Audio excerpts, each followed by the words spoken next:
Hi guys, நீங்கள் இந்த video என்ன பார்க்க போறீங்க பார்த்தீங்கன்னா, இன்னைக்கு வந்து இந்தியா வர்சஸ் இங்கிலாந்து மேட்ச் இருக்கு. அதனால நம்ம dream one squad plus prediction video நம்ம போட போகிறோம்.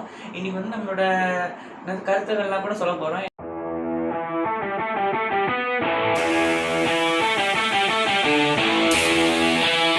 ஃபஸ்ட்டு நம்ம ட்ரீம் லான் ஸ்குவாட் கூட போயிடலாம். ட்ரீம் லான் ஸ்குவாடை பொறுத்த வரைக்கும் இவர் டேஸ் இதான் என் ட்ரீம் லான் ஸ்குவாடு. இது வந்து விக்கெட் கீப்பர் பார்த்தீங்கன்னா ஃபில்சால்ட்டு, அப்புறம் ரிஷப் பண்ணிட்டு, அப்புறம் அது அவங்க சைடு ஃபில்சால்ட் அவங்க சைடு, நம்ம சைடு ரிஷப் பண்ணிட்டு, பேட்ஸ்மேன் பார்த்தீங்கன்னா விராட் கோலி, ஹாரி ப்ராக்ஸு, அப்புறம் ஆல்ரவுண்டர்ஸ் பார்த்தீங்கன்னா ரவீந்தர் ஜடேஜா, மொயின் அலி, அப்புறம் அக்ஷர் பட்டேல், ஹர்திக் பாண்டியா. அப்புறம் பவுலர்ஸ் பார்த்தீங்கன்னா ஆதில் ரஷீது, அப்புறம் ஜஸ்பிரித் பும்ரா, அப்புறம் ஜோஃப்ரா ஆர்ச்சர். இவங்களாம் தான் நைஸ் எடுத்து வச்சிருக்கேன் பாருங்கள் ட்ரீம் லானில். நான் வந்து நல்ல ஃபேண்டசி பாயிண்ட்ஸாக கொடுத்து நல்லா தான் எடுத்துருக்கேன். உங்கள் கேப்டன் பார்த்தீங்கன்னா விராட் கோலி, வைஸ் கேப்டன் பார்த்தீங்கன்னா ரவீந்திர ஜடேஜா. கைஸ், நான் அடுத்த நாள் ரவீந்திர ஜடேஜாவை போட்டிருக்கேன் வைஸ் கேப்டனா. ஏன் வந்து இவ்வளோ நாள் ஜடேஜா வந்து எடுத்துகிட்டு வரலன்னா இந்த காரணத்துக்காக தான். இப்போ இந்தியா வர்சஸ் இங்கிலாந்து அது மாதிரி ஒரு க்ரூஷியலான match, India England, India versus Pakistan, India versus Australia மாதிரி பெரிய பெரிய மேட்ச் வரும்போது ரொம்ப க்ரூஷியலான டைம் இருக்கும்போது தான் ஜடேஜா எடுத்துன்னு வரும். அதுவும் இல்லாமல் கேப்டன் வைஸ் கேப்டன் அந்த மாதிரி பெரிய ஒரு இது பாயிண்ட்ஸ் டேபிளாக பெரிய ஒரு ஃபேண்டசி பாயிண்ட்ஸ் கொடுத்து பெரிய ஒரு கேப்டன்சி அந்த மாதிரி ஒரு பெரிய இது கொடுத்து தான் எடுத்துகிட்டு வருவேன். ஏன்னா சின்ன சின்ன மேட்ச் ஆப்கானிஸ்தான், சவுத் ஆஃப்ரிக்கா அந்த மாதிரி சும்மா அந்த போய் ஆடுற மேட்ச்லலாம் வந்து அங்கே எடுக்க மாட்டோம். ஜடேஜா நல்லா அதிலெல்லாம் வந்து பத்திரமா வச்சுட்டு பெரிய மெயின் மேட்ச்லலாம் நாங்கள் வந்து நல்லா கண்டிச்சு பேசி நல்லா எடுப்போம் நாங்கள். அப்புறம் வந்து ட்ரீம் லான் ஸ்குவாடை பற்றி சொல்லிட்டாங்க. வேறு ப்ரெடிக்ஷனை பற்றி பொறுத்தீங்கன்னா இன்றைக்கி வந்து ரோஹித் சர்மா சார் பார்த்தீங்கன்னா வந்து ஒரு ஹாஃப் செஞ்சுரி இல்லை செஞ்சுரி கிட்டேயாவது அடிக்க வாய்ப்பு இருக்குது. ஏன்னா இப்போ ஆஸ்திரேலியா கூட வந்து நல்லா ஆடி இருக்காரு. அப்புறம் வந்து அப்படியே அடுத்த மேட்சோட நம்ம இங்கிலாண்டோட வந்திருக்கோம்.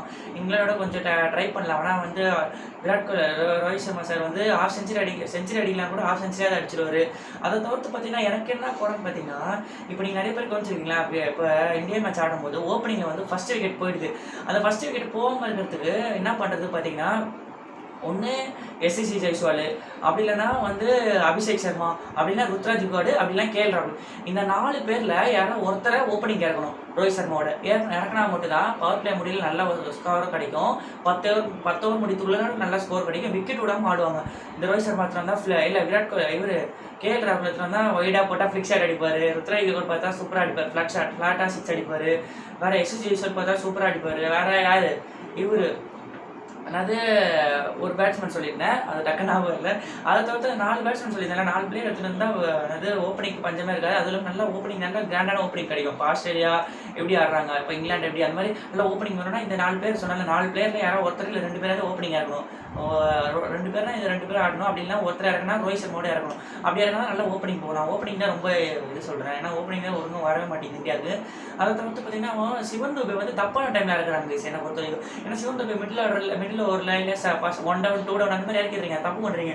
அவர் வந்து கொஞ்சம் ஃபினிஷர் ரோல் எடுத்து வந்து அவர் இறக்கினாலும் பரவாயில்ல. ஏன்னா ஃபினிஷர் ரோல் இறக்குறது நான் வந்து சொல்லுவேன். ஏன்னு கேட்டிங்கன்னா அவர் வந்து சிஎஸ்கேக்கு மிடில் ஆர்டரில் ஆடி இருக்காரு. ஆனால் இந்த இந்தியான்னு வரும்போது இன்டர்நேஷனல் வரும்போது அவருக்கு செட் ஆகலை மிடில் ஆர்டர் ஃபர்ஸ்ட் டவுன் அந்த மாதிரி. அதனால் வந்து அவர் ஃபினிஷிங் ரோலில் இறக்குனா கொஞ்சம் ஒரு வாட்டி இறக்கி பாருங்களேன் என்ன பண்ண போகுது. ஒரு வாட்டி இறக்கி பார்த்தா அவர் என்ன ஆடுறாரு பார்க்கலாம். சிவன் துபே சார் வந்து 6 அடிக்கிறாரா 4 அடிக்கிறாரா, ஒரு வாட்டி இறக்கி பாருங்க ஃபினிஷர் ரோலில் இறக்கி பார்த்தா அவர் நல்லா ஆடினாரா அப்படியே செட் ஆகிடும். நல்லா ஆடலையா மிடில் ஆர்டரா இல்லை கொடுக்குறீங்களா, மிடில் ஆர்டரா ஓப்பனிங் கொடுக்குறீங்க, அது ஒன்று இருக்கும். அப்போ அதை தவிர்த்து பார்த்தீங்கன்னா இன்றைக்கி மேட்ச் வந்து 8 மணிக்கு பேசி இந்தியா வர்சஸ் இங்கிலாந்து யாரும் மிஸ் பண்ணாதீங்க. நல்லா மெயினான மேட்ச்சு. இன்றைக்கி காலைல பார்த்தா ஐயோ எனக்கு சிரிக்கிறதா அழுகுறதா ஃபீல் பண்ணுறதா என்ன பண்ணுறதே தெரியல. ஏன்னா ஆப்கானிஸ்தான் எல்லா மேட்ச்சும் பெரிய பெரிய டீம் கிட்ட எல்லா சின்ன டீம்லையும் போட்டு கரெக்டாக சவுத் ஆஃப்ரிக்கா கிட்ட வரும்போது தோத்துட்டாங்க. அது நினச்சி கூட பார்க்கல எப்படியா வரும். அதுவும் 56 ரன்னுக்கு ஆல் அவுட், 58 ரன் கிட்ட ஆல் அவுட்லாம் அதெல்லாம் நினச்சி கூட பார்க்கல. ஏன்னா இது யார் குர்பாஸு, அப்புறம் இது ரஷீத் கானு, அப்புறம் பெரிய பெரிய பிளேயர்லாம் இருக்கும்போது இவங்களாம் இருக்கிற நேரத்தில் இப்படி அவுட்டாக இருந்து நினச்சி கூட பார்க்கலாம். அதுவும் வந்து சவுத் ஆஃப்ரிக்கா பார்த்தீங்கன்னா செம்ம போலிங்கு போட்டிருந்தாங்க. அதில் வந்து நல்ல மேட்ச் சொல்லியிருந்தேன். சவுத் ஆஃப்ரிக்கா நல்லா ஆடினீங்க, ஆப்கானிஸ்தான் நல்லா ஆடினீங்க, சூப்பராக டஃப் வச்சிங்க. ஆப்கானிஸ்தான் சூப்பராக ஆடினீங்க, வேறு லெவல். அப்புறம் சவுத் ஆஃப்ரிக்கா ஜெயிச்சுட்டு வந்தது நல்ல வெற்றி, நல்ல வாழ்த்துக்கள். அப்புறம் அதை தவிர்த்து பார்த்தீங்கன்னா இன்றைக்கி மேட்ச் வந்து 8 மணிக்கு இங்கிலாந்து இந்தியா மேட்ச் 8 மணிக்கு. ஸ்டேடியம் பார்த்தா ப்ரொவிடன்ஸ் ஸ்டேடியம் என்னன்னு சொன்னாங்க. அந்த ஸ்டேடியம் என்னன்னு தெரியல, அது ஜார்ஜ் டவுனில் இருக்குதுன்னு சொல்லியிருக்காங்க. அது எனக்கு தெரியல ஒழுங்காக, அது உங்களுக்கு தெரிஞ்ச நீங்கள் கமெண்ட் பாக்ஸில் சொல்லலாம். அதை தவிர்த்து மேட்சை பொறுத்த வரைக்கும் வந்து நல்லா தான் போகும் கைஸ். ஆல்ரவுண்டர் பார்த்தீங்கன்னா ஹர்திக் பாண்டியா, அக்ஷர் பட்டேல், ஜடேஜாவெல்லாம் எடுத்திருக்கேன். ஆனால் வந்து ஹர்திக் பாண்டியா, ஜடேஜா, அக்ஷர் பட்டேல் உங்கள் 3 பேரில் எந்த ஆல்ரவுண்டர் நல்லா பர்ஃபார்ம் பண்ணுவான்னு கேட்டால் டவுட் தான் கைஸ் ஆகுது. ஏன்னா வந்து ஹர்திக் பாண்டியா பார்த்தீங்கன்னா ஒரு நாள் பேட்டிங் ஆடுறாரு, ஒரு நாள் பேட்டிங் போலிங் நல்லா பர்ஃபார்ம் பண்ணுறாரு, இன்னொரு நாள் போலிங் நல்லா ரன் விடுறாரு. அக்ஷர் பட்டேல் பார்த்தா ஒரு போலிங் போடுறாரு, பேட்டிங் நடுவில் ஆடுறாரு. திடீர்னு ஃபீல்டிங் பார்த்து அன்றைக்கி பார்த்தீங்கன்னா செம்ம கேட்ச், அது வாழ்த்துக்கள் சொல்கிறேன். இவர் அக்ஷர் பட்டேலுக்கு செம்ம கேட்ச் பிடிச்சாரு. அது குல்தீப் ஓவரில் யாராலையும் பிடிக்க முடியாது. ஜடேஜா வந்து கூட கொஞ்சம் கை வச்சிருந்தா கூட அவன் ட்ரை பண்ணி பார்த்தா அது வந்து அக்ஷர் பட்டேல் திடீர்னு நினச்சி கூட பார்க்கல கைஸ். பின்னாடி போன பால் ஜடேஜா தான் முன்னாடி வர பால் பிடிச்சிடும். ஆனால் பின்னாடி போகிற பால் ட்ரை கூட பண்ணுவார். அக்ஷர் பட்டேல் லிமினாக இருந்தால் எப்படி விட்டா தெரியல, இப்படி பின்னாடி போகிற பால் இப்படி பிடிச்சி போட்டார். அது ரொம்ப கஷ்டம் அந்த கேட்ச், ரொம்ப கஷ்டம் அந்த கேட்ச். அது வந்து T20 வேர்ல்டு கப்பில் நான் வந்து முதல்ல ரொம்ப பிடிச்ச ஃபேவரட் கேட்ச்னா இந்த 2024 இந்த கேட்சை நான் சொல்லுவேன், அக்ஷர் பட்டேல் பிடிச்சி தான்.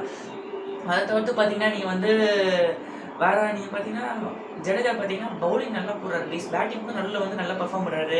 ஆனால் அந்த ஃபீல்டிங் கூட நல்லா பார்த்து விடாரு. திடீர்னு என்ன தெரியல, போன மேட்ச் வந்து கேட்ச் விட்டார். அது வந்து என்ன தெரியல, ரொம்ப ப்ரெஷர் ஆகுது போல இந்த வாட்டி.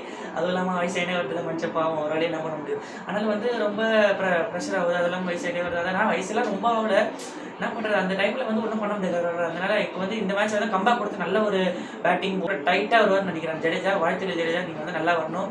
அப்புறம் வந்து அக்ஷர் பட்டேல், ஹர்திக் பாண்டியா, வேறு யார், பும்ரா இன்னைக்கு நல்ல ஓவர் போடுவார், மேடின் ஓவர் போடுவார். மேடின் ஓவர் இல்லைனா கூட நல்ல விக்கெட் எடுப்பார். ரன் நிறைய கொடுத்தா கூட இன்னைக்கு 4 விக்கெட்டு இல்லாட்டி 3 விக்கெட் கிட்ட நல்லா எடுப்பார். நல்ல மெயின் விக்கெட்ஸில் இன்றைக்கி பும்ரா எடுப்பார். அதனால் வாழ்த்துக்கள்.